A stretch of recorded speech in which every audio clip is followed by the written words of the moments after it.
Hey folks, welcome to our coverage of the Kim Potter manslaughter trial over the April 11th, 2021 shooting death of Daunte Wright in a suburb of Minneapolis, when then police officer Potter accidentally used her Glock 17 pistol in place of her intended taser. Today was the second day of the trial proper, and remarkably enough, the state decided to spend nearly the entirety of the day focused not on the circumstances of Kim Potter's unintentional shooting of Daunte Wright, but rather on the car accident that resulted from Wright's violent and high-speed flight from the traffic stop where he just violently fought lawful arrest. For context, immediately after Wright was unintentionally shot by Potter, he fled the scene of the traffic stop in his Buick at speed. He didn't make it far, however, as he sped over a median divider between opposing lanes of traffic and slammed head-on into a vehicle containing an 80-year-old married couple, all within about a block of the traffic stop. It should go without saying that nothing about the later car crash could have anything to do with the question of whether Potter's earlier unintentional shooting of Wright was reckless in the legal sense of that term and grounds for a manslaughter conviction. Before I jump into things, I do want to briefly mention an exceptional opportunity for your consideration. Perhaps once every 12 or 18 months, we do one of our full-day Law of Self-Defense advanced classes. This is a full-day class. It's the equivalent of a law school seminar on self-defense law, applicable to all 50 states and taught in my usual plain English style without any confusing legalese. This class is taught live by me, streamed to you at your computer using Zoom, and there's plenty of opportunity for live Q&A with me during the class. Because we allow for live Q&A, however, we have to sharply limit the number of seats available. So on the rare occasions when we do one of our Law of Self-Defense advanced classes, they invariably fill up almost immediately after we announce the date. And we've announced the date for this next one. It's taking place on Saturday, January 8th, 2022. If you've ever wanted a true mastery of the Law of Self-Defense, here's the best, really among the only opportunities to grab that expertise with both hands. Again, seats are already going fast, so if you're at all interested, I urge you to grab your slot today. Okay, now back to today's trial proceedings. Of the 9 witnesses the state called today to testify, only the first, Elena Albrecht Payton, Wright's purported girlfriend and the passenger in the car with him, had any first-hand knowledge of the events of the traffic stop where Wright was shot. She was also, of course, present at the car crash as well. I mean, she was in the car with Wright, and she suffered not inconsiderable injuries in that car crash.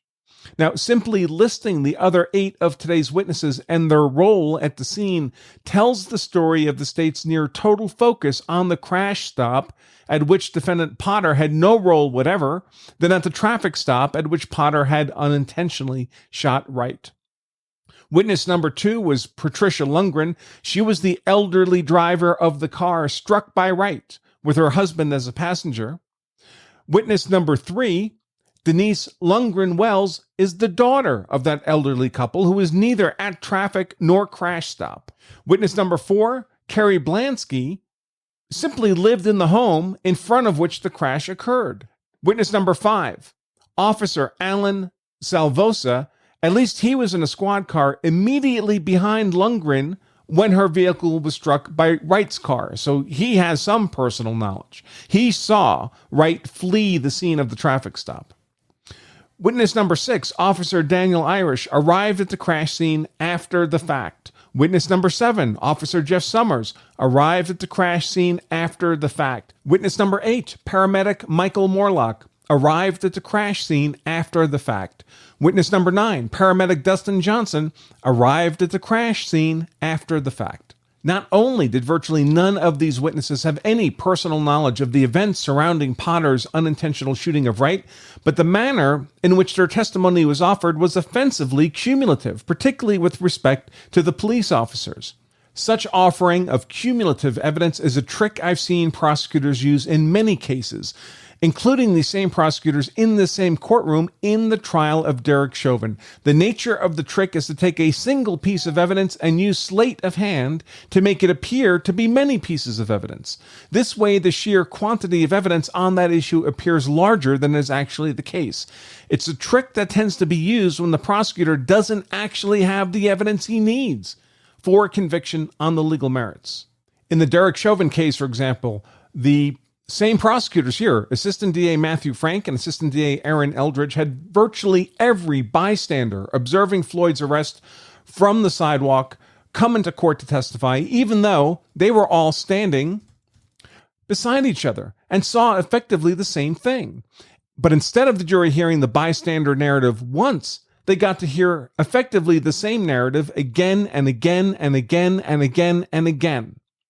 We saw Assistant DA Binger and Krause do much the same in the Rittenhouse trial. They took a single piece of evidence, the drone video, and turned it into many pieces of evidence. First, they had the raw video itself, which of course they presented to the defense in low-resolution form. Then Binger and Krause created an enhanced version of that same video. Then they created a slow-motion version of that same video. Then they created a zoomed-in version of that same video. Then they prepared individual photos of screen captures from that same video. Then they prepared enhanced individual photos of those screen captures. And just like that, one piece of evidence, the drone video, was made to appear as if it were a plethora of evidence. In this trial of Kimberly Potter, Assistant DA Frank and Eldridge, assisted substantially today by new-to-the-camera Assistant DA Jason Larson, used a similar trick around evidence of the car crash. They'd bring a police officer witness to the stand and have him testify verbally about his personal knowledge of the crash, which is fine. Then they'd show the video from his body camera and again have him repeat the same testimony, this time by effectively narrating his body camera footage. Then they'd have individual photo screen captures pulled from that same body camera video and have the officer testify with respect to those.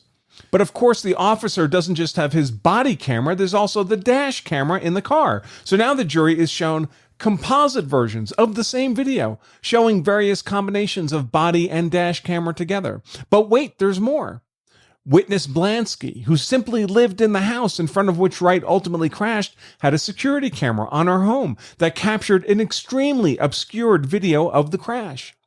Let's produce some composite videos that combine her video along with the body camera and dash camera video from the police. And we're far from done. Even so, because there were perhaps 10 to 15 officers on the scene, every one of which had their own body camera and dash camera, all of which captured an essentially identical version of the aftermath of the car crash. So let's show all that footage as well, both individually and in various composite forms.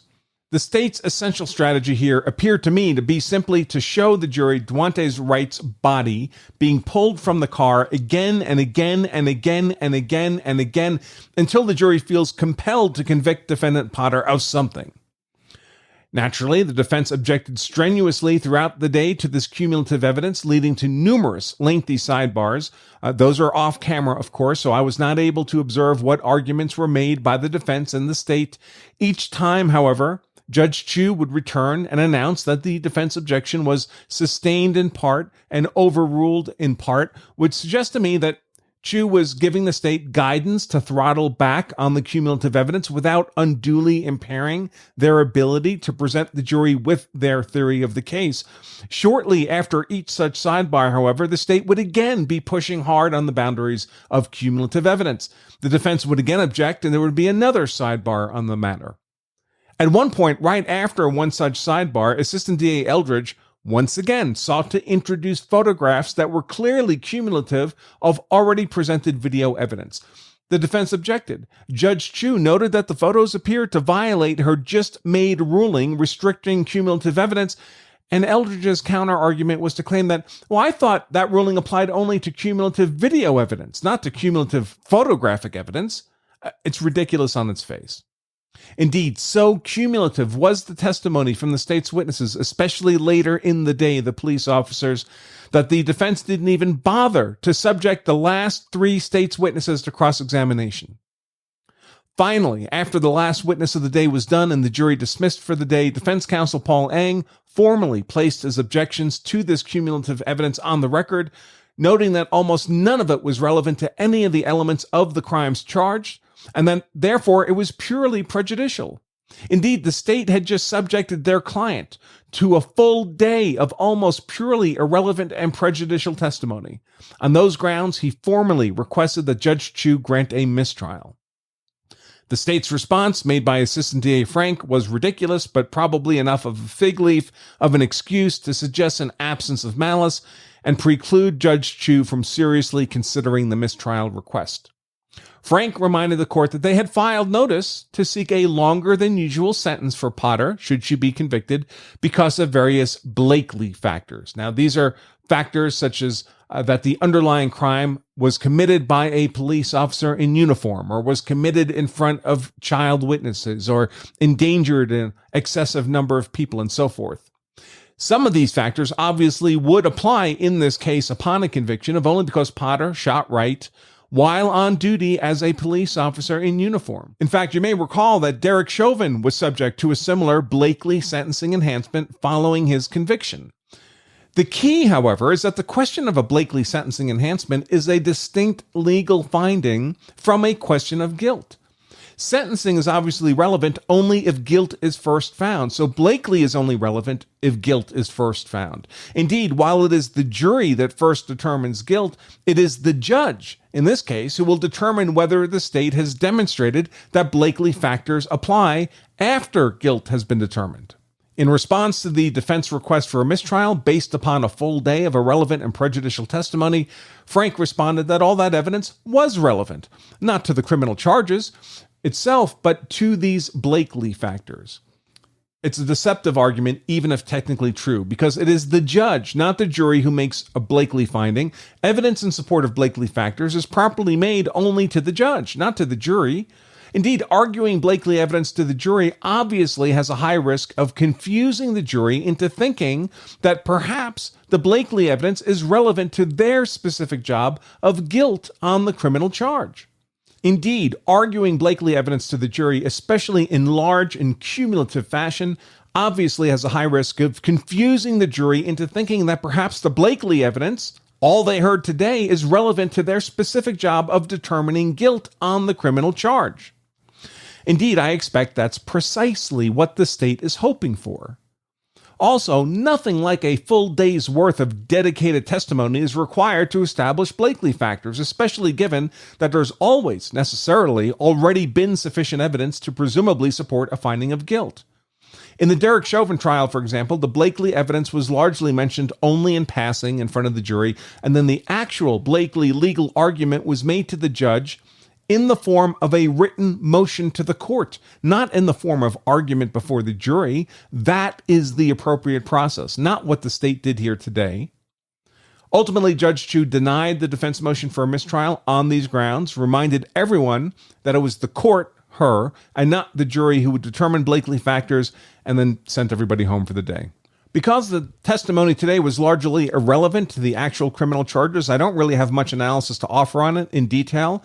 I do, of course, include the segmented videos of each witness's testimony in the text version of today's content. So, with that said, I'll just remind all of you to be sure to join us again at Legal Insurrection tomorrow morning for day 3 of our live coverage, including real-time commenting and streaming of the trial proceedings, and then, of course, again at the end of tomorrow for our analysis of the day's events. Incidentally, Judge Chu has decided to start court an hour later than usual tomorrow, so proceedings are expected to kick off at 10 a.m. Central Time rather than the usual 9 a.m. All right, folks, until tomorrow morning, remember, if you carry a gun, so you're hard to kill. That's why I carry a gun, so I'm hard to kill. My family is hard to kill. Then you owe it to yourself and your family to also know the law, so you're hard to convict. Until tomorrow, I remain Attorney Andrew Branca for Law of Self-Defense. Stay safe.